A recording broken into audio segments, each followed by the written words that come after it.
Good morning, everyone, and thank you for the invitation to open today's event. I apologise that I cannot be there in person, but I was thrilled that I could still provide this keynote to help set the symposium off. I want to take a moment to thank the Geological Survey and the Mining Remediation Authority for all their work that has gone into the symposium. I would also like to thank the IEA Geothermal Secretariat for their continued support in the Mine Water Expert Working Group. For anyone who does not know me, my name is Sarah Robinson. I'm a Senior Technical Advisor in the Chief Scientific Advisor's Office at the Department for Energy Security and Net Zero. My role in government is quite simple to say, but not always simple to do. I help make sure that energy policy is grounded in the best available science and evidence. This means listening carefully to researchers, to engineers, to local authorities, to industry, and to communities. It means understanding where the evidence is strong, where it's still emerging, and where the uncertainties sit. And it means translating these different evidence bases into practical applications and use within policy. This symposium brings together the mix of people we need to do this well: academia, government, regulators, local authorities, arm's length bodies, and industry. So today I want to do three things. First, I want to set the scene for the opportunity that mine water heat offers in the UK. Second, I want to be clear about where we are today and the progress that has already been made. And third, I want to talk about why science and evidence matters and why it's not just a nice to have in policy, and how government is working to support geothermal, including mine water heat, through policy, funding and research infrastructures. In the UK, heat is our largest use of energy. It underpins warming our homes, workplaces, hospitals and schools. For future energy security, affordability and net zero, low carbon heat source is needed, but we also need to be considering our future cooling demands as well. The UK government recognises that mine water energy is one of our low carbon heating and cooling sources for the UK. Mine water energy is not a theoretical idea. It's not a technology waiting for a breakthrough. It's technology ready and it's already operating. One of the most striking facts, in my opinion, is that around 25% of the UK's properties sit on or near former coalfield areas. That matters because it means heat demand and mine water resource often line up geographically. In many places, the energy is exactly where it's needed. And unlike some energy sources, mine water heat is constant, local, and available all year round. It can provide heating in winter and cooling in summer, and it can make use of infrastructure that already exists beneath our feet. None of that potential will be realised unless it can be supported by strong investment cases, and that in turn is supported by a number of factors. One of those is evidence. So where are we today? The UK has already moved beyond early concept. We now have several megawatt scale mine water heat schemes that are live and operating. In Gateshead, mine water heat is supplying a large district heating network. This includes a scheme serving Gateshead Energy Company and sits just on sites such as Lanchester Wines. These systems are real, working, and are delivering heat now. Several of these schemes have been supported by government funding, reflecting the role of public investment in helping projects reach commercially operation. There are also similar operational schemes in Wales and Derbyshire, showing that mine water heat can work at different scales and in different contexts. And importantly, there is a pipeline of larger schemes under development. One example of this is Seaham Garden Village, where mine water heat is planned to provide low carbon heat to around 750 social homes. This is a meaningful intervention in real people's lives. Alongside these projects, we now have mapping of mine water heat potential across large areas of the UK. And this mapping work has been integrated into heat network zoning pilot area projects, which is helping local authorities identify where mine water heat could play a role in future heat networks. However, none of this has happened by accident. It happened because researchers quantified the resource, engineers demonstrated feasibility, regulators clarified requirements, and evidence from earlier projects fed into later decisions. A key reason the UK is in the position it is today is that we've invested in research infrastructure, facilities that allow us to test ideas properly at scale and over time. One example of this is the Geo Observatories, or the UK Geos. In Glasgow, the UK Geos focuses on mine water geothermal. It provides open access data on groundwater temperature, chemistry, and flow in flooded mine workings. This allows researchers to model how much heat is available, how it's going to move through the subsurface, and how it might change over time. That matters for investment decision, regulation, and long-term system planning.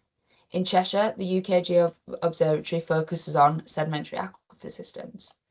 Together, these two sites allow us to build up joined-up evidence bases for geothermal heat across different geological settings. We also have the Mining Remediation Authority's Living Lab in Gateshead. It allows research to be anchored in operational systems, not just through models or pilot rigs. That means that we can learn about performance over time, integration with heat networks, operational risks, and community impacts. From a policy perspective, that kind of evidence reduces uncertainty and it helps avoid repeating mistakes as deployment grows. So how is government using this growing evidence base? As at DESNZ, my role is not to focus on a single technology. It's to reduce uncertainty, improve clarity, and make sure decisions are built on robust, transparent evidence for policy. Geothermal already sits in the UK's policy framework. For electricity generation, geothermal is supported through the Contracts for Difference. This provides long-term price certainty for low-carbon power. For heat generation, geothermal heat, including mine water heat, fits naturally within heat networks, and government support reflects this. There is the Green Heat Network Fund providing capital for low-carbon heat networks, which includes using geothermal and mine water heat. The Heat Network Delivery Unit has supported early-stage development of these projects for several years. This includes feasibility studies and business case development, which is helping local authorities and developers explore whether technologies like geothermal make sense in their area. And more broadly, geothermal contributes to wider policy goals, such as supporting delivery of the Warm Homes Plan, enabling future heat networks, and helping meeting future cooling demands. Alongside our policy and funding mechanisms, we have invested directly into two research projects for geothermal. The first is the UK Geothermal Platform, which is a publicly available open data platform developed and delivered by the British Geological Survey. Its purpose is simple: to make geothermal data and information visible. The platform brings together geoscientific data from across Great Britain and presents it in a way that is accessible. It provides maps-based summary layers showing geothermal potential for different geothermal technologies. Importantly, this information is designed for early-stage decision-making. It's not a substitute for site-specific studies, but it does help us ask the right questions early, and it helps policymakers and planners understand where geothermal could reasonably play a role in the UK. From a policy perspective, this matters because it supports heat network planning, it feeds into national and local energy system work, and it reduces the information gap between sectors. The second project is the UK Geothermal Energy Review and Cost Estimation. This research was delivered by Arup and provides the most comprehensive assessment of geothermal costs in the UK to date. It does several important things. First, it updates technical assumptions for geothermal technologies. Second, it provides national benchmarking cost estimates for geothermal. And thirdly, it includes a carbon assessment, helping us understand geothermal's emissions profiles along with costs. And critically, this work is explicit about uncertainties and limitations, which is just as important as those headline numbers. Alongside national research, the UK is also committed to international evidence building and collaboration. The UK plays a role in the International Energy Agency's Geothermal Technology Collaboration Programme, or IEA Geothermal TCP for short. Through this programme, government, researchers and industry from around the world share data, experience and lessons learned. As part of this, the UK leads the Mine Water Expert Group. This is the group that has delivered this symposium today. This group brings together government, regulators, academia and industry. Its purpose is to share evidence on mine water heat based on operational projects, monitoring data, modelling and regulatory experience. From a policy perspective, that kind of collaboration is invaluable. It allows us to benchmark UK progress internationally, learn from successes and challenges elsewhere, and avoid reinventing the wheel as deployment grows. The UK also leads on a secondary task group with it, which is the wider system benefits of geothermal energy. In simple terms, this asks a difficult but important question. How do we measure, value, and reflect geothermal's wider benefits in policy and economic decision making? Because geothermal's benefits go wider than the amount of energy generation it can generate and the cost at which we can do this. The challenge for policy is not just recognising these benefits, but finding credible ways to evidence and account for them alongside cost and value for money compared to alternative options. I want to come back to a central message I started with earlier. Science and evidence are not nice to have in policy. They are essential. For Mine Water Heat, evidence helps us answer hard questions. How large is the resource? How long will it last? Where does it make sense and where does it not? Evidence also helps build trust. Trust between government and industry, trust between local authorities making long-term decisions, and trust within communities who want reassurance that projects are safe, reliable, and worthwhile. The evidence is not static. It evolves as projects move from feasibility to operation, as monitoring data accumulates, and as we learn from both successes and challenges. That is why events like this are so important.